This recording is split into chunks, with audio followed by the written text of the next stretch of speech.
حضرت ابو ہریرہ رضی اللہ تعالی عنہ بیان کرتے ہیں رسول اللہ صلی اللہ علیہ وآلہ وسلم نے فرمایا میری ساری امت جنت میں جائے گی سوائے اس شخص کے جس نے انکار کیا۔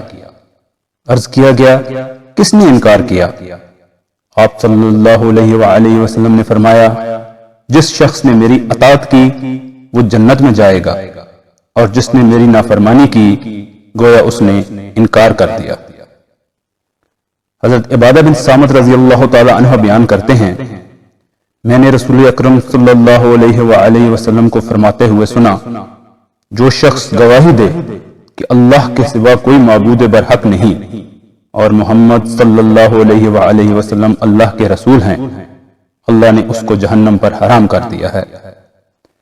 اللہ کریم ہم سب کو اس گواہی کو دینے اور آخر تک اس پر ثابت قدم رہنے کی توفیق عطا فرمائے، آمین ثم آمین۔